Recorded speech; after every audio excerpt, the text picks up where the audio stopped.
के बाद अब करियर की चुनौती एक बार फिर सामने है। जब भी अमूमन हम करियर की बात करते हैं तो जहन में डॉक्टर, इंजीनियर, आईएएस अधिकारी ही होता है। और ऐसे में आज के दौर में इंजीनियरिंग कॉलेज या फिर मेडिकल कॉलेज का ट्रेंड भी ज्यादा प्रचलन में है। हर कोई अपने बच्चे को डॉक्टर, इंजीनियर बनाना चाहता है। लेकिन अगर आप अपने बच्चे को डॉक्टर और इंजीनियर बनाना चाहते हैं तो उसे किस तरह के कॉलेज में आप एडमिशन दिला रहे हैं, उसकी एजुकेशन का आगे का क्या रोड मैप होगा, उसे किस तरह की सुविधाएं मिलनी जा रही, क्या इसे लेकर आप स्पष्ट हैं? क्या आपको यह जानकारी है कि आपके बच्चे को जिस कॉलेज में एडमिशन मिल रहा वो एनबीए से एक्रीडेटेड है या नहीं? क्या यहां पर जो उसे सुविधाएं मिलनी चाहिए, जो उसके आगे के करियर के लिए जरूरी है, क्या सुविधाएं उस कॉलेज को मिलती हैं? ये तमाम सवाल हर किसी के जहन में होते हैं, लेकिन कई तरह गुमराह करने वाले लोग हैं, गुमराह करने वाली स्थितियां हैं। ऐसे में आज हमने एक बड़ी बहस का आयोजन किया है जिसमें हम आपके इन वाजिब सवालों का जवाब तलाशेंगे और आपको बताएंगे कि आपके बच्चे के लिए मौजूदा समय में, मौजूदा स्टैंडर्ड में कौन से कॉलेज सही हैं, जहां पर उन्हें एडमिशन मिलना चाहिए, जहां पर उन्हें तमाम सुविधाएं मिलेंगी, जहां पर उन्हें उनके करियर को पंख देने वाली स्थितियां मिलेंगी। इसी के लिए हमारे साथ तमाम मेहमान भी मौजूद हैं। सबसे पहले उनका परिचय आपसे करा देते हैं। हमारे साथ अंबिका मिश्रा जी हैं, एग्जीक्यूटिव डायरेक्टर हैं अंबालिका इंस्टीट्यूट ऑफ मैनेजमेंट और टेक्नोलॉजी के। विनीत कंसल जी हैं, प्रो वीसी हैं AKTU के। और पीके श्रीवास्तव जी हैं, अध्यक्ष हैं अभिभावक संघ के। शुरुआत करेंगे और सबसे पहले विनीत कंसल जी आपके पास ही आएंगे। विनीत जी, जिस तरह से बात की जाए लखनऊ की तो बड़े चौंकाने वाले आंकड़े हैं, मेरे पास डॉक्यूमेंट्स भी हैं जो बता रहे हैं कि लखनऊ में नैक से एप्लीकेटेड, यानी नैक जो कि यूनिवर्सिटीज को यहां पर मान्यता देती है, नैक से एप्लीकेटेड कोई कॉलेज नहीं है। एनबीए की बात करें तो केवल जो भी इंजीनियरिंग कॉलेज हैं पूरे प्रदेश में 225 के करीब, उसमें से केवल बात करें तो यहां पर 17 ऐसे कॉलेज हैं जो एनबीए से एक्रीडेटेड हैं। बड़ी चौंकाने वाली स्थिति है। और चौंकाने वाली स्थिति यह भी है कि लखनऊ में 2 ही ऐसे कॉलेज हैं जो कि यहां पर एनबीए से एक्रीडेटेड हैं। उनकी लिस्ट भी हम अगर बात करें तो उसमें एक नाम अंबालिका इंस्टीट्यूट ऑफ मैनेजमेंट और टेक्नोलॉजी का आता है और दूसरा यहां पर इंजीनियरिंग कॉलेज जो है उसका आता है। तो सबसे पहले आपको बधाई कि आप इतने कठिन स्टैंडर्ड और उनको आपने पार किया, आपने उस मुकाम को हासिल किया। ये कितना कठिन होता है कि एनबीए कोई कॉलेज हासिल करे और इसके बाद फर्क क्या आ जाता है, और ये आखिर इसकी एनबीए की जरूरत पड़ी क्यों? जब एआईसीटी पहले से ही था उससे ये अलग कितना है, इसकी जरूरत क्यों पड़ी? क्योंकि ये बहुत कंफ्यूजिंग वाला है। मैं अगर समझ नहीं पा रहा हूं ये चीजें, तो जो सामान्य अभिभावक है, जो बच्चा, जो छात्र आगे इंजीनियरिंग करने जा रहा, उसके सामने भी बहुत स्थितियां होती हैं। तो जो ये सब शब्दों का जाल है, जो स्थितियों का जाल है, जरा उसको स्पष्ट करिएगा।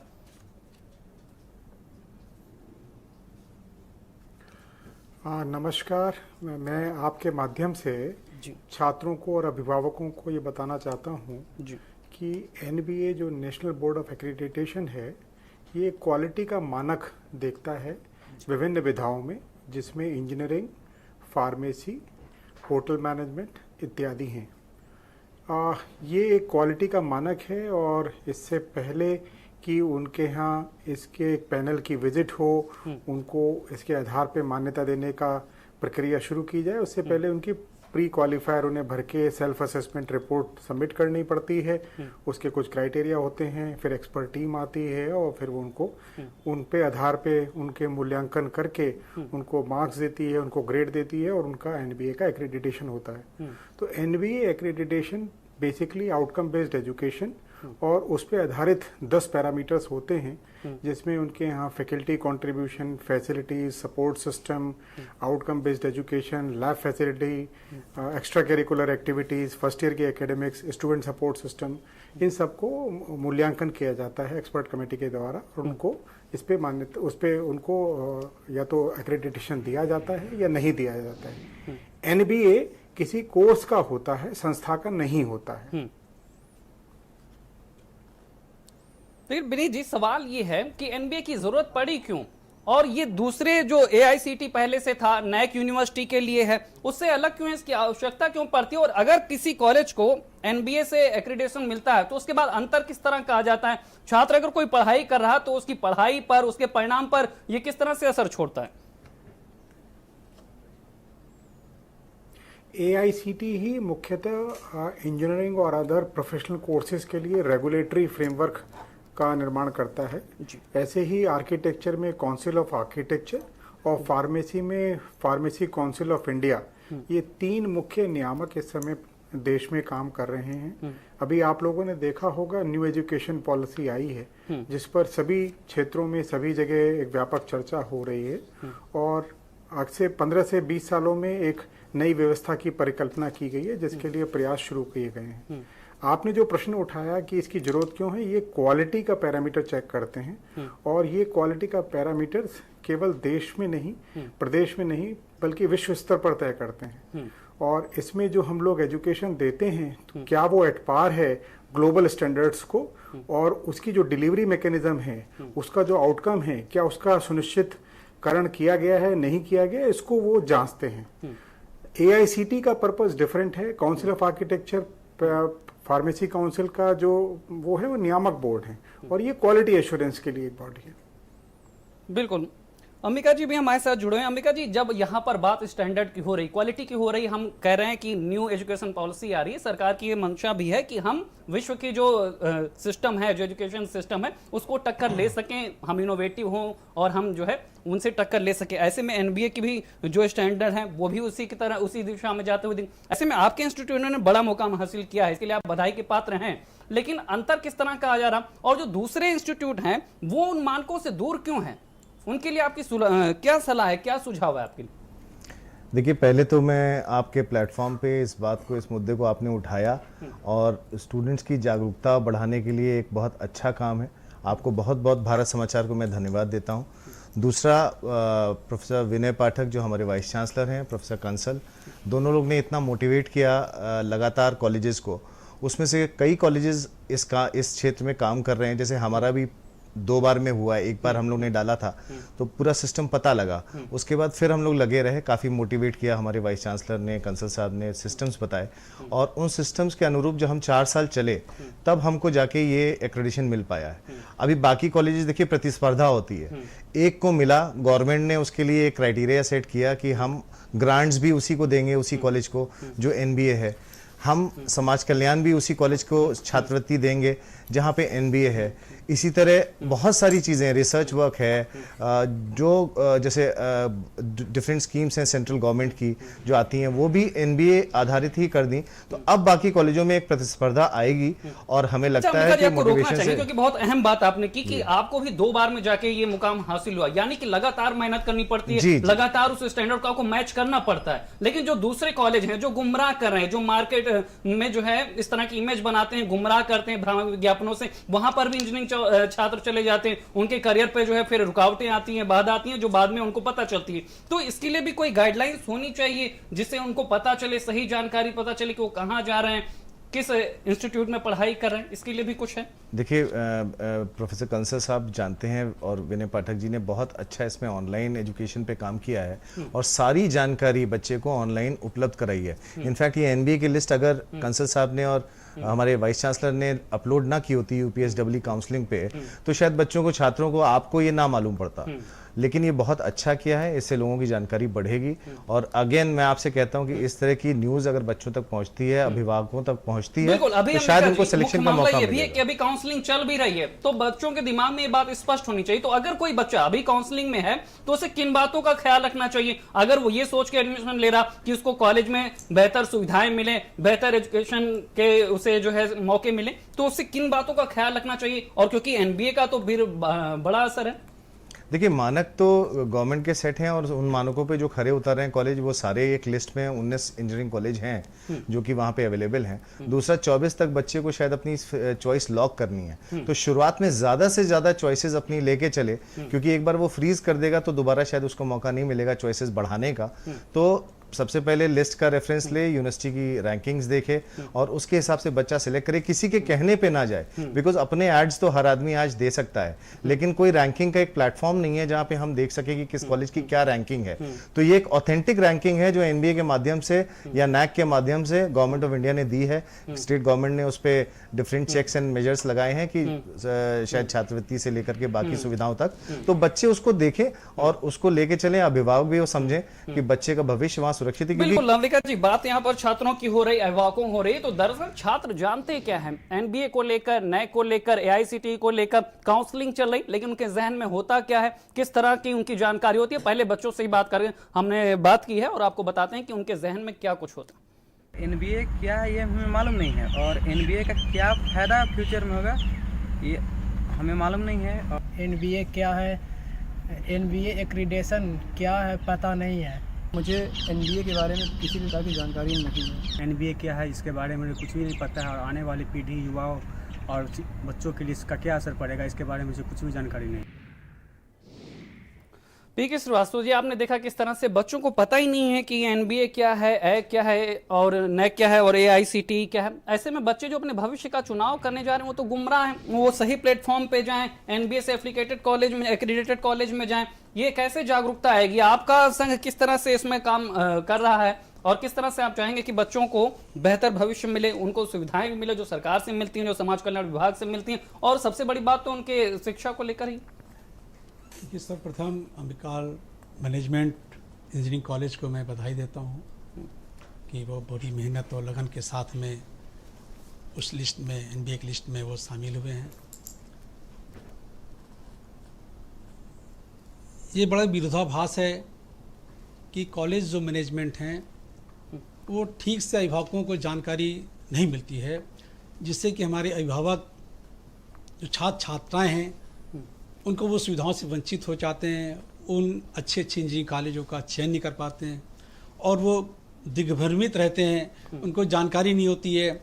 और समाज कल्याण विभाग किन किन कॉलेजों को, किन किन मान्यता प्राप्त कॉलेजों को मनी बैक, जो समाज कल्याण में जो पैसा मिलता है वापस मिलता है गरीब, जो अनुसूचित जाति, जनजाति के अल्पसंख्यकों को के बच्चों को जो छात्रवृत्ति, शुल्क प्रतिपूर्ति वापसी होती है, उनको ये जानकारी नहीं होती है। तो ये जो सरकार ने जो फैसला लिया है, ये जो सरकार जानकार कर रही है, इसके विषय में हमारे अभिभावकों को और छात्र छात्राओं को पूर्ण रूप से जानकारी होनी चाहिए कि हमको किस ट्रेन में बैठना है, किधर जाना है, कौन सी अच्छी ट्रेन चल रही है। यही समस्या है ना साहब, इतने सारे कॉलेज हो गए, आप तो देखिए इतने सारे कॉलेज हो गए, हर कोई गुमराह करने में लगा है छात्रों को कि हमारे कॉलेज में एडमिशन ले लीजिए, ये सुविधा मिलेगी, वो मिलेगी। लेकिन होता क्या है, वो गुमराह हो जाते हैं। फिर बाद में ना तो उनको छात्रवृत्ति का लाभ मिलता है, ना उनको बेहतर एजुकेशन सिस्टम मिलता है, कभी डिग्री फंस जाती है। तो ये सब जागरूकता चाहिए ना साहब। बिल्कुल बिल्कुल, हम लोग भी इसके लिए प्रयास कर रहे हैं कि अभिभावकों को हर प्रकार की जो गाइडलाइंस हैं यूपी गवर्नमेंट्स की, गवर्नमेंट ऑफ इंडिया की जो भी गाइडलाइंस जारी होती हैं उनको समय समय पर हम लोग जानकारी अभी वक्त है, अभी क्योंकि काउंसलिंग का वक्त है, ऐसे में जागरूकता का स्तर जो होना चाहिए वो ज्यादा होना चाहिए। कोई पहल कर रहे हैं आप लोग, कोई जानकारी दे रहे हैं, पहुंचा रहे हैं? बिल्कुल बिल्कुल, देखिए इसमें क्या है कि आपने बात की है, देखिए इसमें क्या है कि अभिभावक को भी जानकारी नहीं है इस क्षेत्र में कि एनबीए क्या चीज है, हमको किन किन कॉलेजों में चयन करना, कौन कौन कॉलेज एनबीए से कनेक्टेड मान्यता प्राप्त कॉलेज हैं। हमारे छात्र छात्रों को नहीं मालूम है कि इस आश्चर्यजनक है। देखिए ना, केवल 2 कॉलेज ऐसे राजधानी के हैं जो एनबीए से एक्रीडेटेड हैं और छात्रों को पता ही नहीं होगा। लिस्ट तो बहुत सारी है, तो वो तो फंस जाएंगे ना जाल में साहब। बिल्कुल बिल्कुल, ये बिल्कुल सही है कि हमारे अभिभावकों को और छात्र छात्राओं को इस प्रकार की कोई जानकारी नहीं है। हमारी प्रदेश सरकार को अधिक से अधिक जानकारी देनी चाहिए कि हमारे अभिभावक और छात्र छात्राएं जो एनबीए चीज है इसमें क्या फायदे हैं, क्या नुकसान है, अन्य स्कूल कॉलेजों में जाने से क्या हानि है, क्या लाभ होते हैं। तो इस प्रकार की समझना पड़ेगा। विनीत बंसल जी, कंसल जी आपके पास आएंगे। सवाल यह भी है कि हमने कॉलेज का चुनाव तो कर लिया, लेकिन उसके बाद आता है सबसे बड़ा सवाल सुविधाओं का, और यहाँ पर आर्थिक स्थिति भी, क्योंकि महंगा कोर्स होता है, लंबे समय तक का कोर्स है और हर परिवार की वो स्थिति होती नहीं है। मेहनत करके वहां पहुंच तो गए, उसके बाद सुविधाओं का सवाल होता है। तो समाज कल्याण विभाग भी छात्रवृत्ति देता है, तमाम सुविधाएं यहाँ पर दी जाती हैं। तो अगर एनबीए कॉलेज है तो वहां पर किस तरह की सुविधाएं मिलती हैं, वहां पर किस तरह से अंतर पैदा हो जाता है, ये जरा हमारे छात्रों को समझाइए।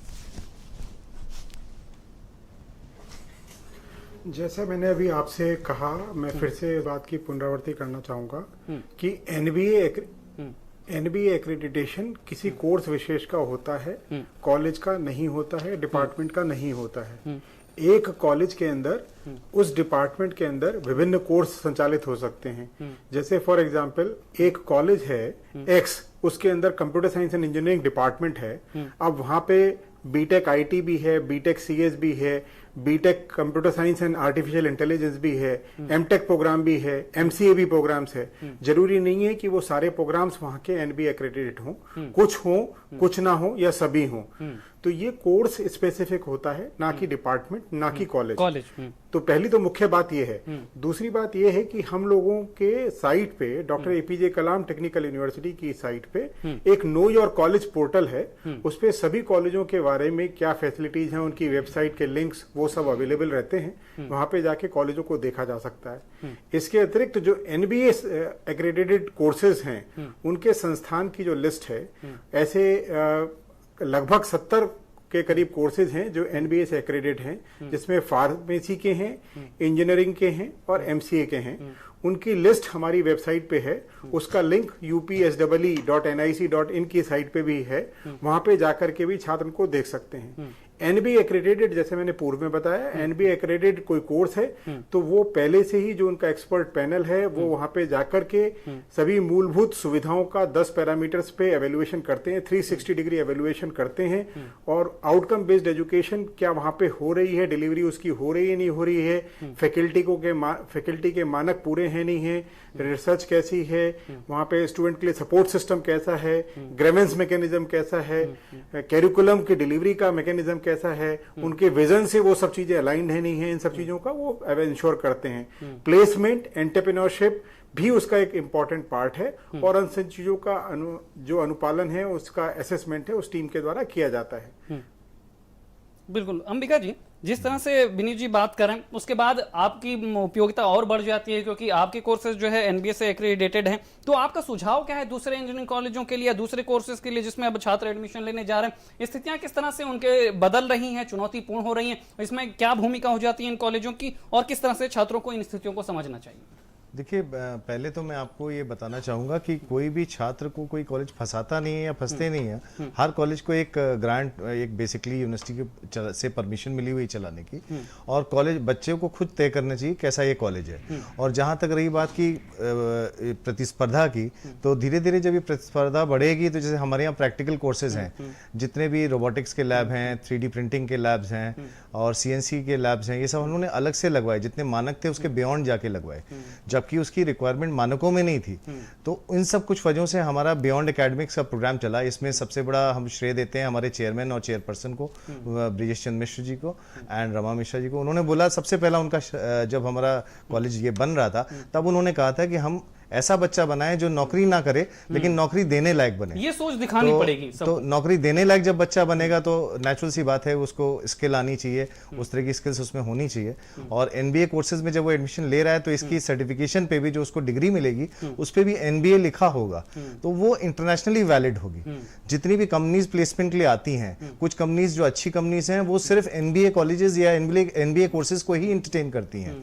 तो ऐसे में बच्चों का भविष्य सुनिश्चित होगा। हमें लगता है इससे प्रतिस्पर्धा, मैं बार बार बोल रहा हूं, बढ़ेगी और बाकी कॉलेजेस भी इस तरफ प्रेरित होंगे। और कंसल साहब की और वीसी साहब की गाइडेंस में हमें लगता है कि और भी कॉलेजेस नेक्स्ट कमिंग ईयर्स में आपको इसमें आते दिखेंगे। बिल्कुल अंबिका जी, एक बार और आपसे समझना चाहेंगे, जब आप इस सोच के साथ आगे बढ़ रहे हैं तो यहाँ पर आपको सरकार से किस तरह की मदद मिलती है? हमारा सिस्टम जो है वो कितना फेवर करता है?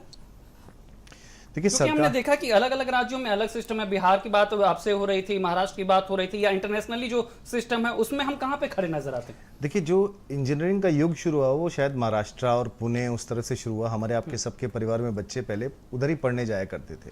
ग्रेजुअली यहाँ इंजीनियरिंग कॉलेजेस की शुरुआत हुई, वो सरकार नहीं करी। AKTU जो अपनी यूनिवर्सिटी है वो भी सरकारी है। हम लोग को जो भी मदद मिलती है, जो भी तरीका मिलता है आगे बढ़ने का, वो सरकार से ही मिलता है। और टाइम टू टाइम हम लोग की मीटिंग्स होती हैं, प्राइवेट इंजीनियरिंग कॉलेजेस को बिठाल के वहां पे सुनी जाती है हमारी बात। जब जब हम लोग के पास ऐसी कोई चैलेंजेस आए हैं, जैसे कोविड में ही कितनी तरह की रिसर्चेस सामने आई। हम ही लोग ने एक रोबोट बनाया था जो कि टेम्परेचर लेता था और वो यूनिवर्सिटी ने एज अ प्रोजेक्ट दिया था, उसकी पूरी ग्रांट हमको दी। और वो रोबोट टेम्परेचर लेता था और सेलेक्ट करता था बच्चे का जो भी विजिट कर रहा है यूनिवर्सिटी कैंपस में, उसका पास भी वही रोबोट बनाता था। तो वो उस तरह के प्रोजेक्ट्स हमेशा हम लोग को प्रेरित करते रहे। यूनिवर्सिटी ने सपोर्ट किया।